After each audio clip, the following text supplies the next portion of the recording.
sanhi at bunga.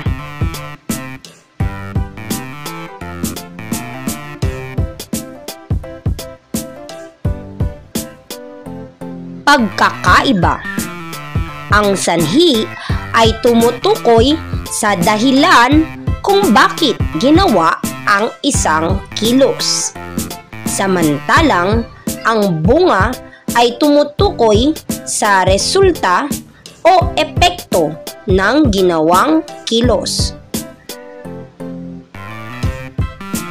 Mga salitang nagpapahayag ng sanhi: nangyari, dahil, dahilan, sapagkat, palibhasa, paano, kasi.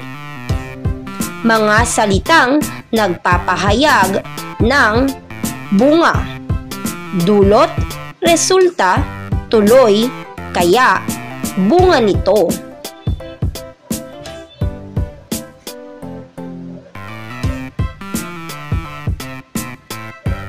Mga halimbawa: panuto, suriin ang pangyayari na nagpapakita ng sanhi at bunga sa epikong bantugan.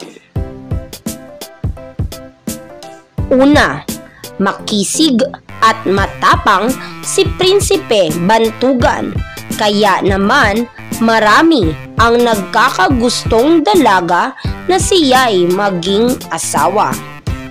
Alin ang pahayag na nagpapakita ng sanhi at bunga?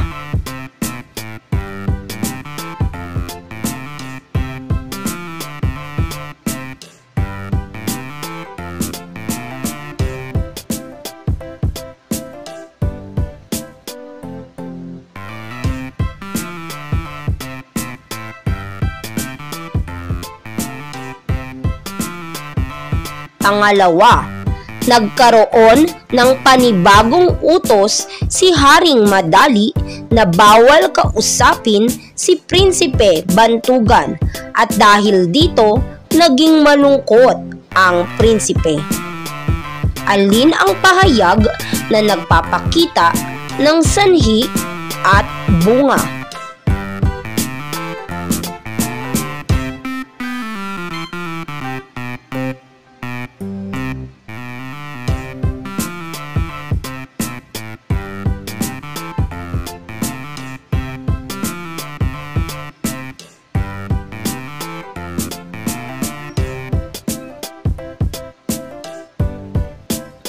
Pangatlo, dala ng labis na kalungkutan, pagod at gutom ay nagkasakit hanggang sa tuluyang namatay si Prinsipe Bantugan. Alin ang pahayag na nagpapakita ng sanhi at bunga?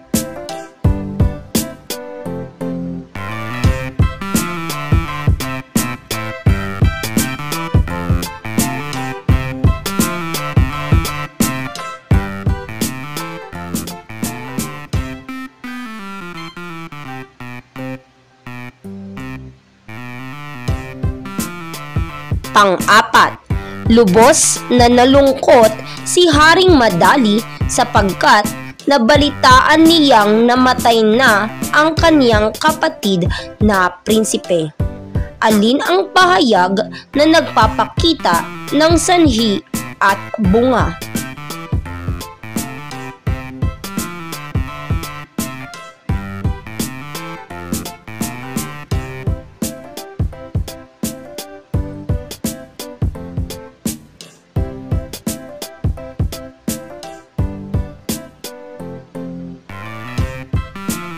Panglima, si Prinsipe Bantugan ay nadakip ng mga kaaway, palibhasa ay kababalik pa lamang niya mula sa kamatayan.